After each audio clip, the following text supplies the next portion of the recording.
शौर्य हाय, good morning. बताएं आज कौन सी रिपोर्ट्स आप डिस्कस करने वाले हैं? जी वेरी गुड मॉर्निंग। आज 2-3 रिपोर्ट्स हम डिस्कस करने वाले हैं, जिसमें पहली रिपोर्ट है इन्फोसिस के ऊपर, जो जेफरीज की तरफ से आई है, जहां पर बाई की रेटिंग दी गई है और टारगेट है 1835 का। उसके बाद फिर यूबीएस ने आज जो है सीमेंट सेक्टर पे कुछ रिपोर्ट्स दी हैं। पहले उन्होंने कहा कि अंबुजा सीमेंट पे बाई की रेटिंग के साथ 620 का टारगेट दिया है, साथ ही साथ अल्ट्राटेक पर बाई की रेटिंग के साथ 13,000 का टारगेट देते हुए नजर आए हैं। उसका देखें तो एलन सुजलॉन पे राय निकल के आई है। मोतीलाल ओसवाल ने बाई की रेटिंग के साथ 70 रुपीज़ का टारगेट दिया है। साथ ही साथ गोल्डमैन सैक्स ने एलएनटी पर राय दी है, जहां वो 3640 का टारगेट देते हुए नजर आ रहे हैं। तो ये कुछ रिपोर्ट्स हैं जो आज हमें निकल के आए, लेकिन सीमेंट सेक्टर की रिपोर्ट इंपॉर्टेंट है, क्योंकि यूबीएस 2023 के जून से सीमेंट पर नेगेटिव था, लेकिन अब वो धीरे धीरे पॉजिटिव होते हुए नजर आ रहे हैं। बिल्कुल। तो 4 लार्ज कैप और एक वही रवि भाई के जो 5 फेवरेट स्टॉक्स हैं, उसमें से एक सुजलॉन। 70 रुपये का टारगेट मोतीलाल ओसवाल जी की रिपोर्ट आई है।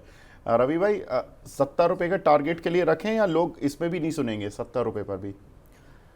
देखिए विवेक भाई, कंट्रोवर्शियल कमेंट आप लेना चाह रहे हैं, लेकिन फिर भी मैं एक बात बता दूं कि शौर्य ने ये स्टोरी रखी है तो मैं ज़रूर रखूंगा।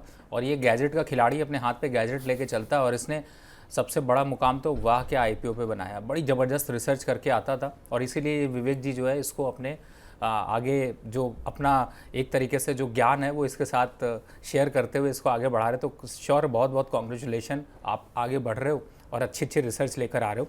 इस स्टॉक की बात कर ले। देखिए सबसे बड़ी बात है कि कई कंपनियां, मैं इनडायरेक्ट और डायरेक्ट दोनों तरह से समझाता हूं, कई कंपनियां जो है ना, जब इनकी स्थिति थोड़ी सी वीक हो जाती है, जब डगमगा जाती है, जब एक करेक्शन आ जाता है, तो एक एक्टिविटी चलती है जिसे कहते हैं पीआर एक्टिविटी। और पीआर एक्टिविटी में क्या किया जाता है, 2-3 चीज़ें की जाती है। कंपनी की स्टोरी बनाई जाती है, बहुत जगह से रिपोर्ट निकलवाई जाती है। इसलिए आपको गिरते हुए मार्केट में इन्फोसिस बाय करने की राय जो रिकमेंडेशन आ रही है वो शायद ये हो सकता है। लेकिन फिलहाल मैं इन सारे स्टॉक्स को अगर कंपैरिजन करूं तो मुझे अंबुजा सीमेंट अच्छा जरूर लग रहा है, लेकिन इन लेवल्स पर नहीं। अल्ट्राटेक सीमेंट अच्छा जरूर लग रहा है, लेकिन इन लेवल्स पर नहीं। बाकी इन्फोसिस, सुजलॉन, इन स्टॉक्स को अगर मैं बात करूं तो मुझे लगता है कि 10 से 20% का करेक्शन तो सिंपल वे में इन आने वाले 15 से 20 दिनों के अंदर ही आपको देखने को मिल सकता है। तो मुझे लगता है कि अभी फिलहाल वेट एंड वॉच करें। ये जो स्टोरी है वो लंबे समय के लिए, लॉन्ग टर्म के लिए, इसका ये मतलब नहीं कि जाइए कूदिए और उठा के सिर्फ खरीद लीजिए, फिर कहिए सर हमने तो खरीद लिया, आप 5% नीचे आ गया, विवेक जी आपके स्टोरी पे किया था। तो ऐसा नहीं है। यहाँ पर अभी मार्केट के सेंटीमेंट को समझें। लॉन्ग टर्म की बात की जाए तो स्टॉक अच्छे हो सकते हैं, लेकिन एंट्री आपको यहाँ पर सही समय पे करनी है। तो मुझे लगता है थोड़ा सा वेट एंड वॉच करें, धीरे धीरे आपको एंट्री के लेवल्स यहाँ पर आते हुए नजर आएंगे। ठीक है।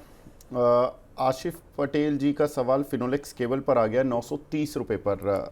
पहले मैं शौर्य, आप हमारे साथ जुड़े, बहुत बहुत शुक्रिया हमसे जुड़ने के लिए और ये सब रिपोर्ट डिस्कस करने के लिए।